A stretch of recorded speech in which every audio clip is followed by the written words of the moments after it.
ओम श्री गणेशाय नमः। ओम नमः शिवाय। हर हर महादेव।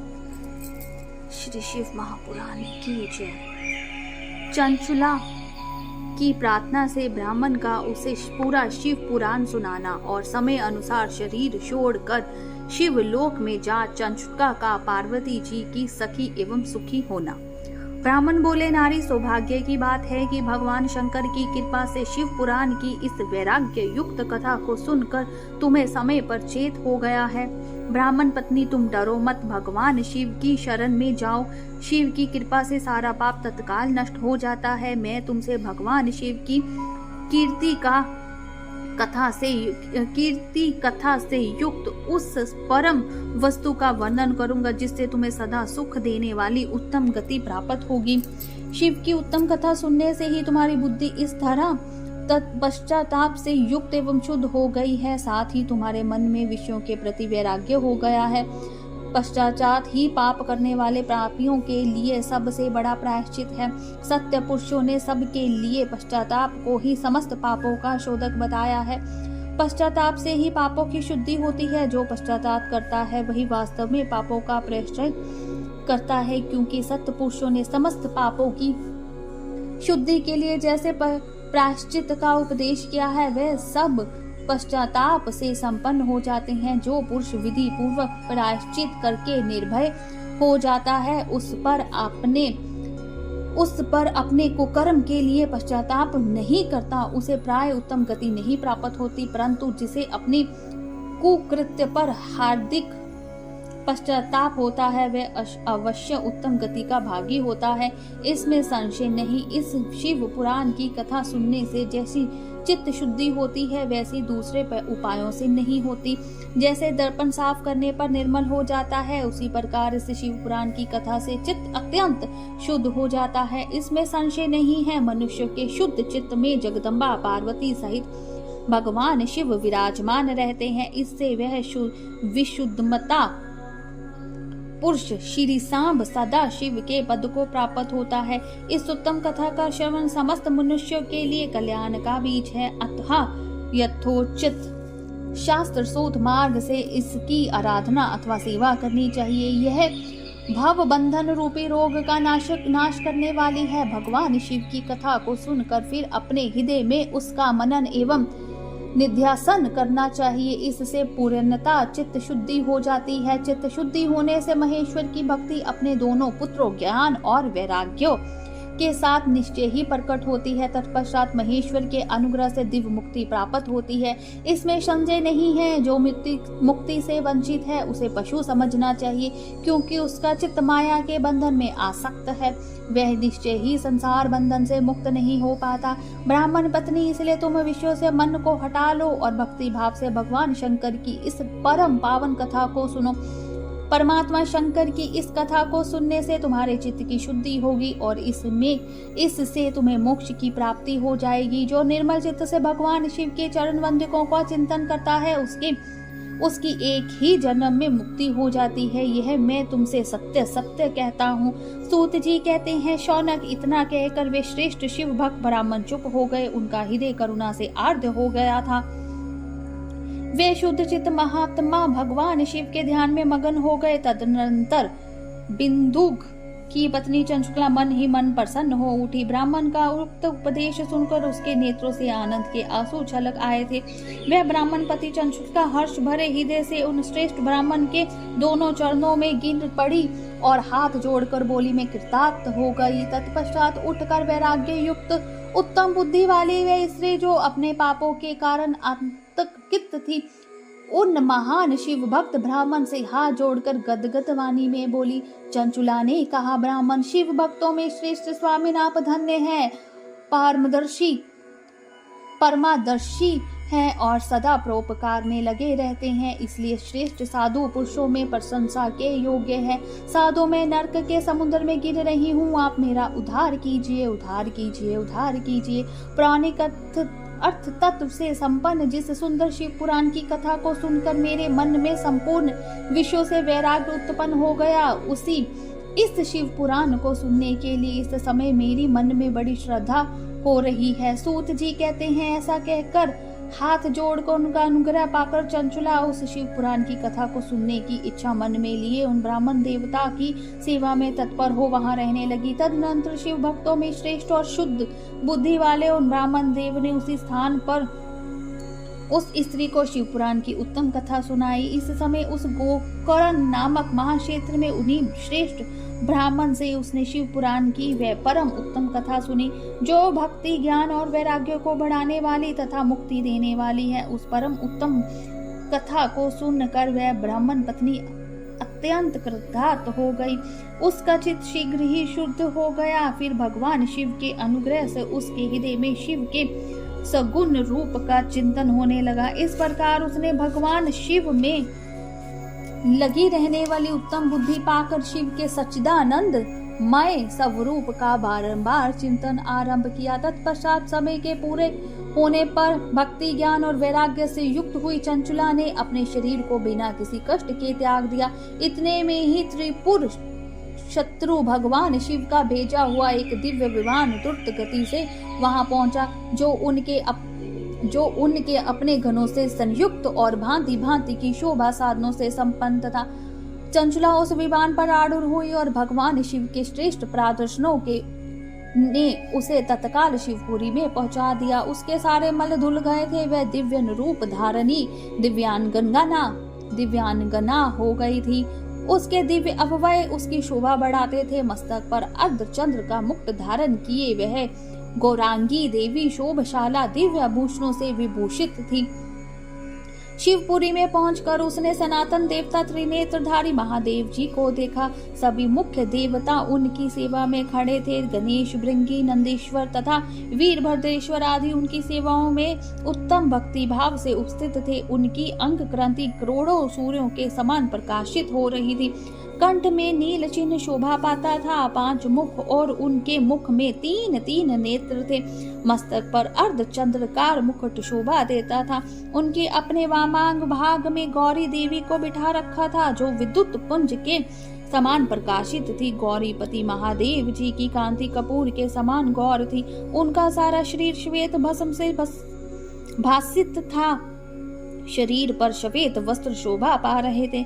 इस प्रकार परम उज्जवल भगवान शंकर का दर्शन करके वे ब्राह्मण पत्नी चंचुला बहुत प्रसन्न हुई। अत्यंत प्रीति युक्त होकर उसने बड़ी उतावली के साथ भगवान को बारंबार प्रणाम किया। फिर हाथ जोड़कर वह बड़े प्रेम आनंद और संतोष से युक्त हो विनती भाव से खड़ी हो गई। उसके नेत्र से आनंद छटाओं की अविरल धारा बहने लगी तथा संपूर्ण शरीर में रोमांच हो गया। उस समय भगवती पार्वती और भगवान शंकर ने उसे बड़ी करुणा के साथ अपने पास बुलाया और सौम्य दृष्टि से उसकी ओर देखा। पार्वती जी तो दिव्य रूप धारणी बिंदु के प्रिय चंचुला को प्रेम पूर्वक अपनी सखी बना लिया। वह उस परमानंद घन ज्योति स्वरूप सनातन धाम में अविचल निवास पाकर दिव्य सुख सौम्य से संपन्न हो अशक्य सुख का अनुभव करने लगी। बोलिए शंकर भगवान की जय। चंचुला के प्रयत्न से पार्वती जी की आज्ञा पाकर त्रिपुरु का विंध्या पर्वत पर शिव पुराण की कथा सुनाकर बिंदुक का पिशाच योनि से उद्धार करना तथा उन दोनों दाम्पत्य का शिव धाम में सुखी होना। सूत जी बोले शौनक, एक दिन परमानंद में निमग्न हुई चंचुला उमा देवी के पास जाकर प्रणाम किया और दोनों हाथ जोड़कर वह उनकी स्तुति करने लगी। चंचुला बोली, गिरिराज नंदिनी सकंद माता उमे मनुष्य ने सदा आपका सेवन किया है। समस्त सुखों को देने वाली शंभु प्रिय आप ब्रह्म स्वरूपिणी है, विष्णु और ब्रह्मा आदि देवताओं द्वारा सेव्य है। आप ही सगुना और निर्गुणा है तथा आप ही सूक्ष्म सच्चिदानंद स्वरूपिणी आघा प्रकृति है। आप ही संसार की सृष्टि पालन और संहार करने वाली हैं।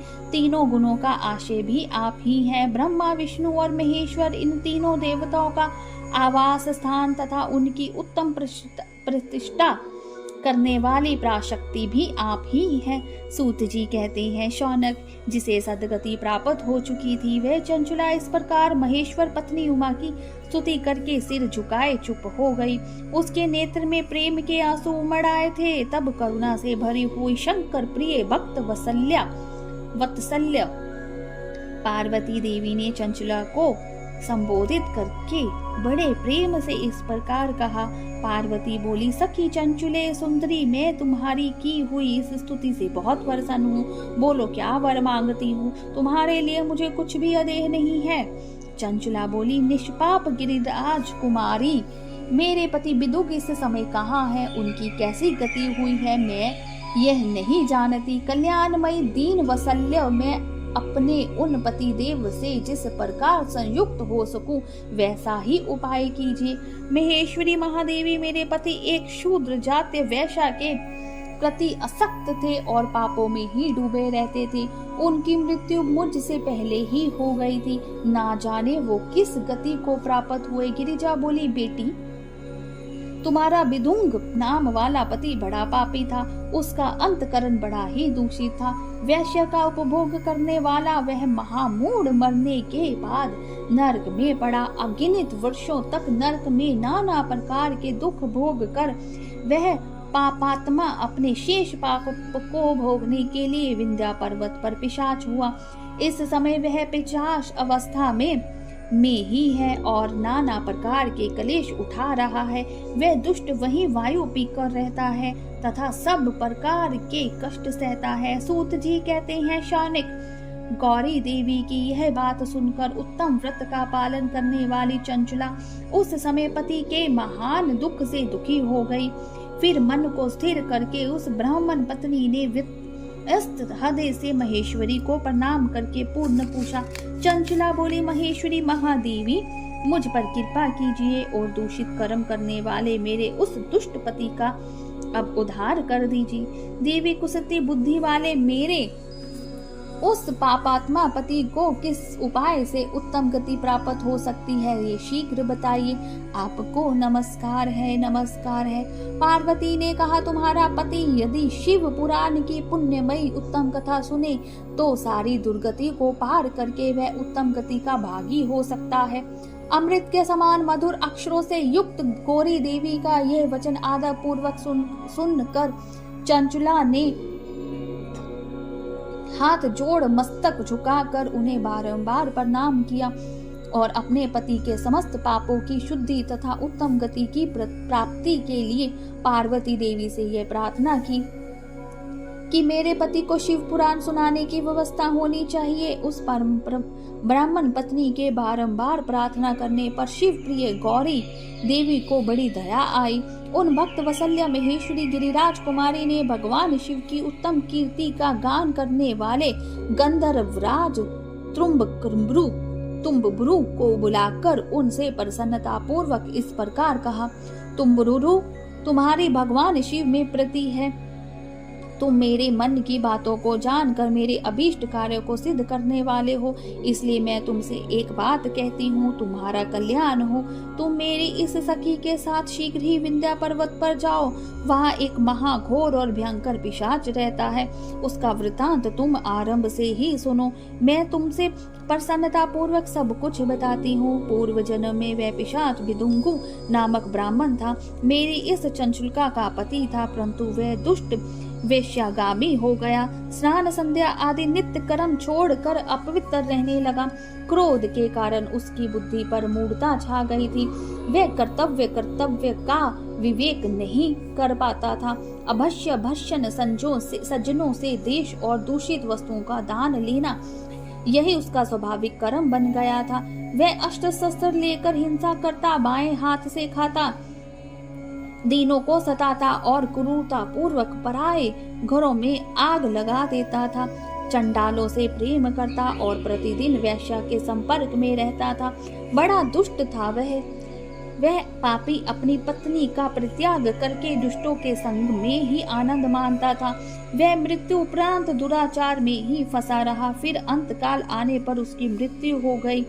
वह पापियों के भोग स्थान घोर यमपुर में गया। वहां बहुत से नरकों का उपभोग करके वह दुष्टात्मा जीव इस समय विंध्या पर्वत पर पिशाच बना हुआ है।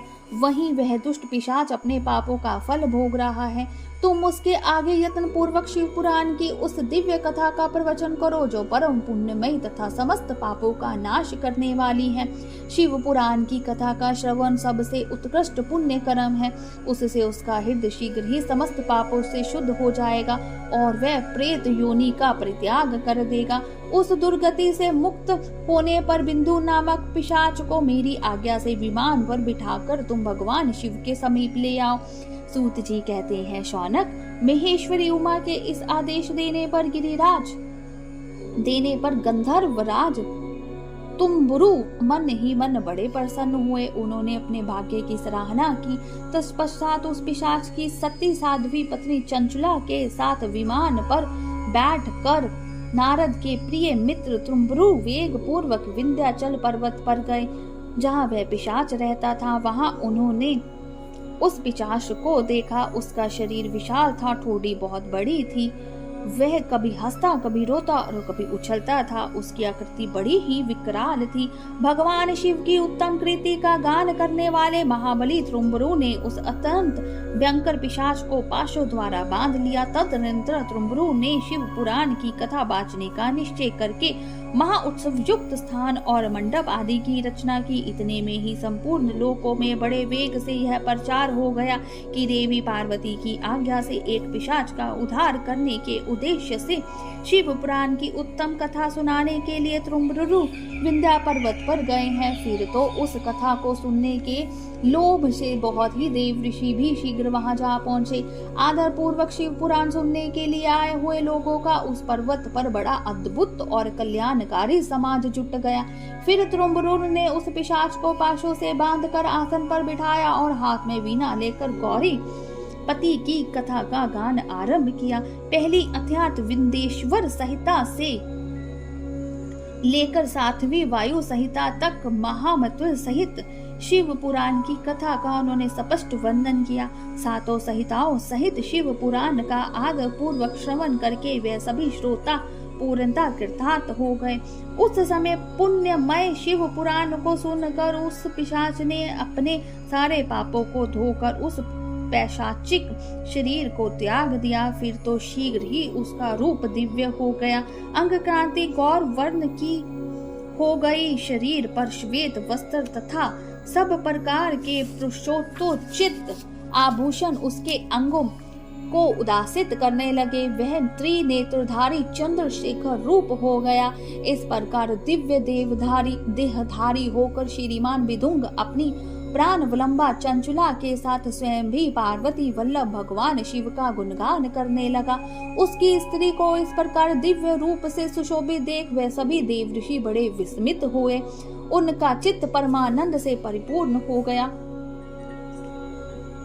भगवान महेश्वर का वह अद्भुत चरित्र सुनकर वे सभी श्रोता परम कृतार्थ हो परम प्रेम पूर्वक श्री शिव का यशोगान करते हुए अपने अपने धाम को चले गए।